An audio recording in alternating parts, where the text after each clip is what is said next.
AI로 예측해본 대한민국 대 북한의 전쟁 시뮬레이션. 과연 대한민국군은 며칠 만에 평양 점령이 가능할까? 지금 시작합니다. 언제부터인가부터 북한은 TJ 전역에서 남침 준비를 위한 대규모 병력 이동과 실탄훈련을 시작했습니다. 특수부대는 남침 시뮬레이션까지 진행했고, 평양은 연일 대규모 열병식으로 전쟁 위기를 고조시켰습니다. 한국 내 친북 성향 정권조차 북한의 도발이 심각한 수준임을 감지했습니다. 결정적 계기는 CIA를 통해 입수된 북한의 서울 핵타격 계획 문서였습니다. 이 정보가 국내에 공개되며 국민 여론은 급격히 반전됐고, 정권은 안보 위기 속에서 선제 타격을 결심할 수밖에 없었습니다. 대한민국은 국제법상 자위권을 발동해 선제 정밀 타격을 개시합니다. 결단을 내린 뒤 대한민국에 현무이 씨와 벙커버스터용 현무사 미사일이 평양 핵시설 ICBM 기지 장사정포 진지에 쏟아졌습니다. 한국군 미사일은 GPS 유도로 95% 이상의 타격 정밀도를 기록했고, 북한은 핵무기를 사용할 준비조차 하지 못한 채 지휘체계가 마비되었습니다. 김정은과 북한 수뇌부는 100에서 200m 깊이의 평양 외곽 지하 벙커에 숨었습니다. 그러나 현무 벙커버스터 미사일 3발이 한 지점에 집중 타격해 벙커는 결국 관통 폭파되었고, 북한 지휘부는 완전히 붕괴했습니다. 이와 동시에 500기 이상의 한국군 드론이 대규모 공습을 개시했습니다.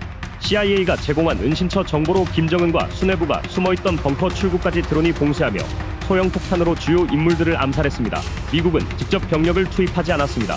우크라이나와 중동 전선으로 전략자산이 분산되어 있었고, 중국과의 충돌을 방지하기 위해 초기 참전을 자제했습니다. 중국은 시진핑 정권이 청년 실업과 부동산 부채로 내부 기반이 크게 흔들리고 있었고, 대만과 남중국해 긴장까지 겹치며 북한 지원에 나설 여력이 없었습니다. 러시아는 우크라이나 전쟁 장기화로 병력과 무기, 예산이 이미 고갈 상태였습니다. 동아시아에 추가 개입할 여력이 전혀 없었고, 서방과의 전면 충돌로 확전될 가능성을 부담스러워해 북한을 지원하지 않았습니다. 대한민국 공군은 F-35A, KF-16 등 150대 이상의 최신 전투기를 투입해 평양과 후방 주요 기지의 방공망을 초기에 제압했습니다. 평양 상공에서 제공권을 완전히 확보했으며, 공중조기경보 통제기와 공중급유기까지 투입해 지속적인 폭격과 정찰이 가능했습니다.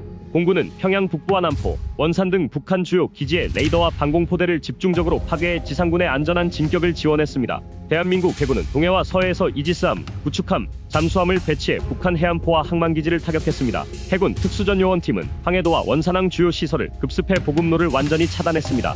해군은 동해 북방한계선 일대 해상차단선을 형성하고 북한 해군의 잠수정과 소형 함정을 즉각 격침시켜 해상 전력을 무력화했습니다. 지상군 작전은 선제 타격 6시간 뒤 시작됐습니다.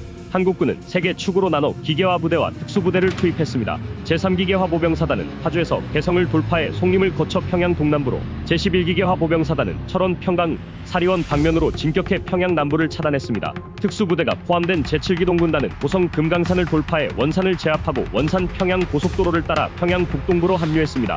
진격 72시간째 한국군은 평양 외곽을 완전히 포위했습니다. 북한군은 이미 보급이 끊겨 연료와 식량이 바닥났고, 굶주림에 시달리던 병사들은 대거 투항했습니다. 평양 시민들도 오랜 억압과 굶주림에 쌓인 분노로 폭동을 일으켜 3대 세습 정권을 무너뜨리려 했습니다. 이후 한국군은 11일간의 시가지 전투와 소탕 작전 끝에 평양 주요 군사시설과 행정기관을 모두 장악했습니다. 김정은 정권은 역사 속으로 사라졌고, 북한 주민들은 해방의 기쁨을 맞이했습니다. 전투 시작 11일 만에 평양은 대한민국과 북한 주민들의 손에 넘어갔습니다. 한반도는 역사상 처음으로 정전협정이 아닌 종전협정 가능성의 문턱에 들어서게 됩니다. 국제사회와 한미중러 사자 회담을 통해 한반도의 미래가 논의되기 시작하고, 대한민국은 북한 전역에 긴급 구호물자와 의약품을 투입하며 주민들의 생존을 최우선으로 한 안정화 작전을 시작합니다. 그리고 우리는 기억해야 합니다. 평화는 단지 바람으로 오는 것이 아닙니다. 평화는 철저한 안보에서 비롯되며, 평화를 지키기 위해서는 압도적인 화력과 전투력을 갖추고 있어야 합니다. 전쟁을 억제할 수 있는 능력이 있을 때 비로소 진정한 평화를 유지할 수 있습니다.